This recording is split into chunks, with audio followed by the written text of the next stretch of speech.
so tonight we were talking about circle hooks and using a snell knot, right? So one things you don't want to do with a circle hook, right? Circle hooks were specifically designed to be able to cam into the fish's jaw. If you'll look closely at the way this large tarpon hook is that I have, which is an inline circle hook, when you pull in this direction, the direction opposing the the the hook point, it actually cams into the fish's jaw and sets the hook for you. So it's for that reason that you don't want to use a loop knot or a knot that has any that basically defeats that mechanical action. If you're using a loop knot, and I'm just going to tie an overhand loop knot, we all know how to tie right loop knots, you don't get that security that you would in that true cam that will allow that knot to pull and set that hook properly. So what we want to do is we want to tie a snell for a circle hook. So this is a large tarpon hook, and first thing you want to do is you want to make sure that you do not thread the hook eye through the back side of the circle hook. You always want to come through on the side that the hook point is pointing toward.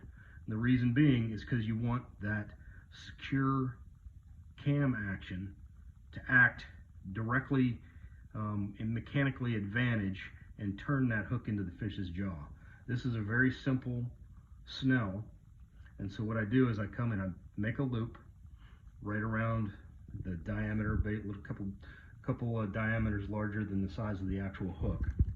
Okay, and then I take the tag end and I make wraps around the standing line inside of the loop.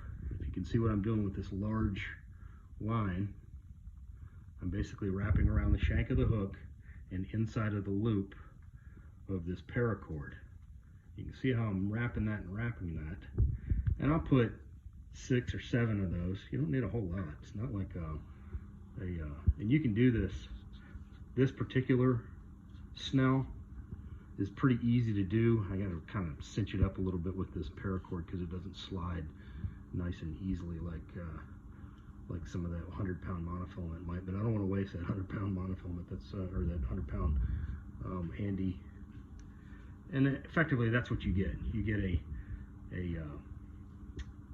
finished knot that looks something along those lines. And when the fish takes the bait and the line becomes taut, you can see that there's no way that this line can slip inside of that line guide, and it actually uses the mechanical advantage of the point and the angle of the hook to set the hook for you. So if you're using anything but a snell, you're missing fish because you don't get that. You get a hinging action basically outside of the eye. Some of these older rigs, these are older knots that I've tied and tried to keep the hooks. You can see how every one of these knots comes through, starts on the side of the hook eye that the point is affixed to. Here's one that's got an offset eye. Same exact approach here. You slide it through the front of the eye, and that line is the same. There's another technique that I use for monofilament for tying on these large hooks that makes it a lot faster. One of the things that is really beneficial on offshore rigs or offshore fishermen or charter boat captains that are tying on a lot of lines like head boats and things like that, this is one of the fastest knots you can tie.